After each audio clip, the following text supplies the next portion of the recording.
Hey everyone, haven't made a video in a little while. Ignore that. Don't worry about that. Anyway, it's been a little while since I've made a video, so I decided I should make one right now. And what better movie to... Hold on. Sorry. There. Anyway, with that out of the way, what better what better video to make than a review on the FNAF 2 movie? Not an actual review, because I'm not smart like that, and I'm not engaging or fun to watch, and I think my fans I think you guys only watch me because, honestly, I don't know, my channel sucks. But anyway, I'm just gonna say that we need to stop glazing the movie. The brain dead glaze of the FNAF 2 movie that I've been seeing is really bad. Like, I'm not gonna go out and say that it was the worst movie ever made, because it wasn't. There's been a lot worse, but yeah, it wasn't good, and I need to stop seeing people going like, peak, it's the best movie I've ever seen. It's not good. It's a bad movie. 4 out of 10 at best. Now, 6 out of 10 at absolute best, but my current feelings are like 4.5, maybe 5 out of 10. Yeah, I feel like that's right. But anyway, I keep seeing all these people saying that it's like amazing or some like wonderful movie. It's not. And the problem with saying that is that when you say that, Scott Cawthon gets that. He sees all these reviews. He ignores the critic ones. We all ignore the critic ones. I certainly did. I'm sure a bunch of others did too. And he looks at the fan reviews, and all he doesn't see the people like me that were like, okay, yeah, I'm a fan, but this fucking sucked. He doesn't see that. He just sees 87% on the audience score, and he's like, you know what? That means the fans loved it. Which... I don't want to say I didn't love it. I did. I liked it. I really liked it. I had fun with it. I enjoyed myself watching it, but we have to admit that it was a shitty fucking movie. And if we give that type of feedback to Scott Cawthon, he's going to see that we all loved it, and we're going to get more of the same. It's not a good movie, and we need to let him know what's wrong with it and what needs to be fixed. I had a lot of problems with the movie.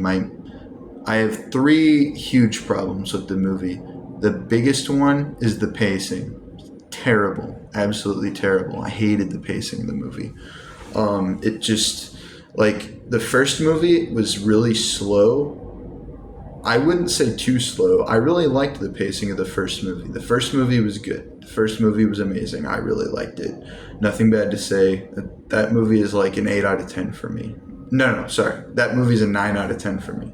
The first Five Nights at Freddy's movie, it's a 9 out of 10. I love it. Great movie. Now, the second movie... Now, the first movie, the complaint that some people had was that it was too slow. I do not share that opinion, but some people do. And maybe that was something that Scott Cawthon saw, and he decided to make the second movie faster or something. I don't know. But, oh my gosh, dude, the pacing and the editing was like almost a nightmare. Like, the characters would just teleport from place to place, just randomly appear. Like, Abby could just find her way. I mean, I know they were... or Charlotte or Toy Chica or somebody was guiding her with the Faz Talker somehow.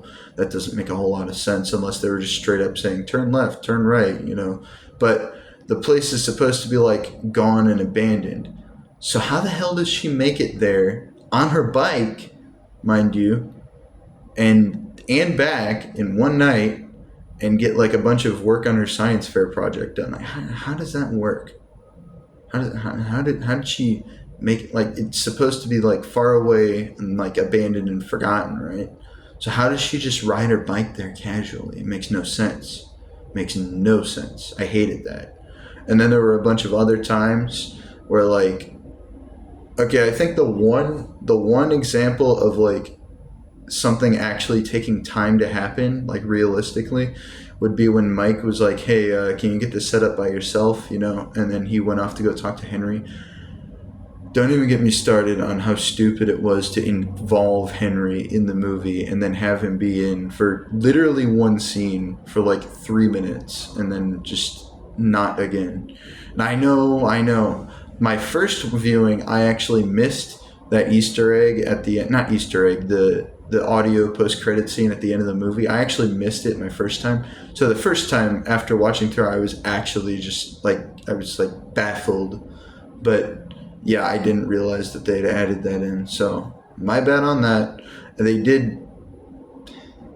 I still don't like it. He should have been in the, because they just gave him a bunch of generic lines that like you would imagine a grieving father would probably say, and then like one FNAF specific line. So that was annoying.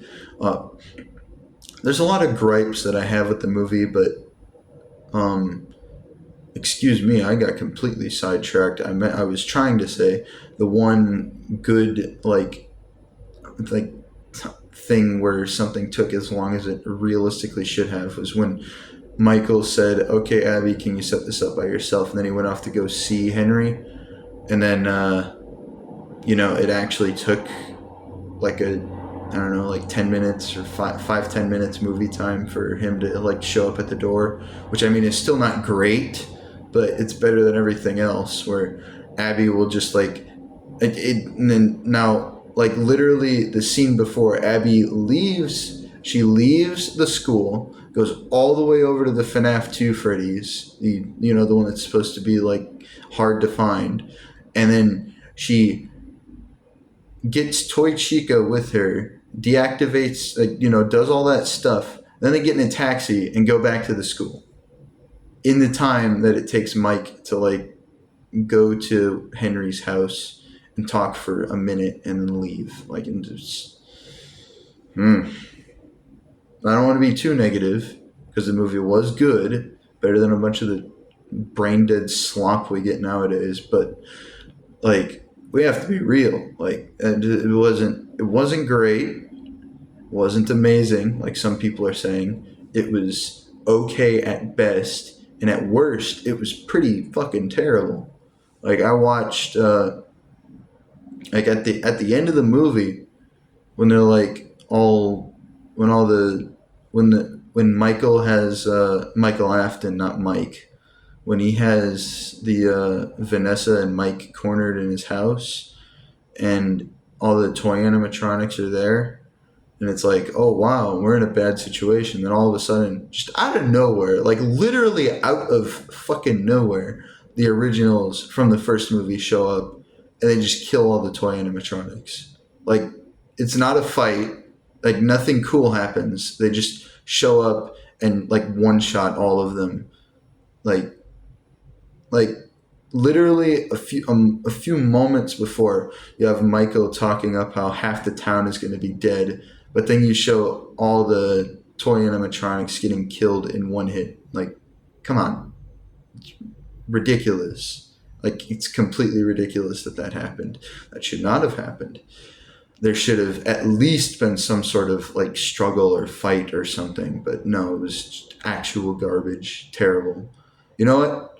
I'll be honest. If there was a real fight, like a fight at the end of the movie, and like the reason that the originals had to abandon their bodies at the end of the movie wasn't just some badly explained like, oh yeah, we have to go now, blah blah blah, but it was like because their bodies were destroyed in the fight with the toys.